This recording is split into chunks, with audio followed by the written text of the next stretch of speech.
em nossa exposição de hoje estaremos tratando da prescrição penal. E esse instituto jurídico se encontra previsto, anunciado em um primeiro momento, no artigo 107 do Código Penal. Ali, quando se trata das causas extintivas da punibilidade, tem-se entre elas a prescrição. Bom, vamos começar com a conceituação breve, sucinta, porém bem prática, porque somente sendo bem prática, nós temos uma facilitação no aprendizado, na assimilação daquilo que queremos passar.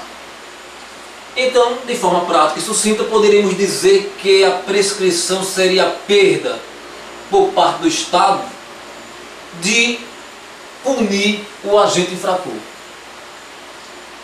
E esta perda por parte do Estado de punir o agente infrator se dá em virtude da sua não observância dos prazos estabelecidos pelo legislador para que o Estado exerça os seus juros punientes. Sujeito praticou o crime, o Estado terá, a depender do crime, um período determinado para condenar aquele réu, para fazê-lo cumprir a pena que for aplicada na sentença. Se o Estado não faz dentro dos prazos estabelecidos, ele perde o direito de fazer. É como se fosse uma autopunição a qual o Estado se submete em censura à sua própria negligência. Bom, então, em termos práticos e em termos rápidos, aí está o que significa prescrição penal. Agora, antes de começarmos a aprofundar mais o entendimento sobre a matéria, vou passar uma informação importante, informação básica que devemos tê-la antes de nos aprofundarmos mais no estudo da prescrição. E esta informação é simples. A prescrição penal existe em duas modalidades diferentes. Ela se apresenta em duas espécies distintas. Nós temos, por um lado, a prescrição da pretensão punitiva. A sigla é PPP. E por outro lado, nós temos a prescrição da pretensão executória, PPE. Dois tipos distintos. Com o primeiro deles, que é a prescrição da pretensão punitiva, o Estado não consegue condenar o agente infrator, não consegue proferir contra ele uma sentença irrecorrível.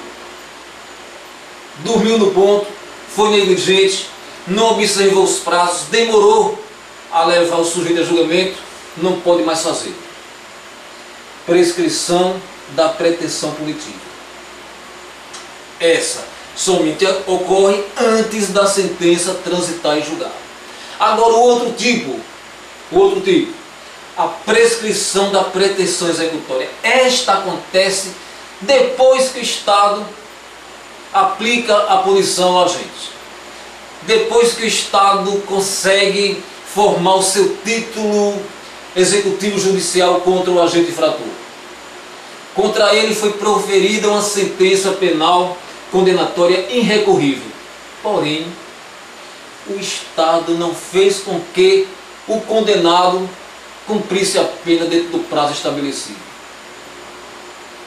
Prescrição da pretensão executória. Então, eu creio que marcamos a diferença daquela prescrição que acontece antes de uma sentença transitar em julgado e aquela prescrição que ocorre após essa sentença transitada em julgada, porém a execução não se inicia dentro do prazo estabelecido pelo legislador e o Estado não mais pode fazer, não mais pode executar. É interessante observar as consequências advindas para o réu de um ou de outro tipo de prescrição.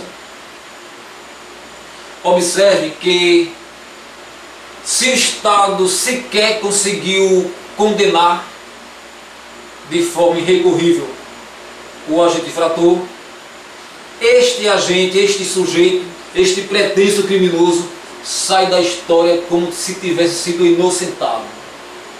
Ele, além de não sofrer uma condenação, contra ele também não pesará nenhuma consequência secundária da pena. Ele não será reincidente, ele não terá maus antecedentes, e se porventura tenha sido daqueles delitos que a vítima tenha sofrido algum dano que possa ser reparado na esfera civil, a vítima também não terá como fazer, porque o agente infrator, o criminoso pretenso, sairá beneficiado por essa prescrição como se tivesse sido inocentado. Então aí estão as consequências para o agente infrator, para o réu, quando é beneficiado pela prescrição da pretensão punitiva, aquela que acontece antes de transitar em julgado uma sentença. Certo? Pois muito bem. Agora vamos ver as consequências para o réu quando é beneficiado pela prescrição da pretensão executória. Veja que nesta espécie o Estado conseguiu sim formar contra o agente um título executivo judicial. Conseguiu punir, conseguiu proferir uma sentença penal condenatória irrecorrível, mas tardou em executar. Talvez esse réu, este condenado tenha fugido, ou por um outro motivo ele não conseguiu aplicar a pena. Pode ter sido uma pena de multa, pode ter sido uma pena restritiva de direito. Se demorou além do prazo, não pode mais fazer. Agora, nesta situação, contra o agente, contra o condenado, contra aquele réu que foi condenado, pesarão todas as consequências secundárias da pena. Ele somente não cumprirá mais a pena, mas será reincidente, terá maus antecedentes e, na esfera civil, a vítima terá como acionar para que tenha o seu dano reparado, para que seja ressarcido de possíveis prejuízos. Então, duas situações que trazem consequências distintas. Com isso, nós estamos aqui fechando a explanação primeira destas duas espécies de prescrição: prescrição da pretensão punitiva e prescrição da pretensão executória. Mas vamos continuar com o seu entendimento, vamos continuar a sua compreensão com a leitura do artigo 109 do Código Penal. Leitura que farei neste momento. A prescrição antes de transitar em julgado a sentença final, salvo o disposto no parágrafo 1º do artigo 110 deste Código, regula-se pelo máximo da pena privativa de liberdade cominada ao crime, verificando-se, aí aqui virá a tabela que organiza esses prazos prescricionais. Mas veja que no caput do artigo nós temos que, quando a prescrição se refere à situação antes da sentença transitar em julgada, vai se regular, vai se basear na pena máxima cominada em cada tipo penal incriminador. Então, por exemplo, digamos que o sujeito tenha cometido o crime de furto simples. Lá no Código Penal nós temos que a pena estabelecida para esse tipo de crime vai de 1 a 4 anos. Então, o que é que vai fazer o intérprete do direito?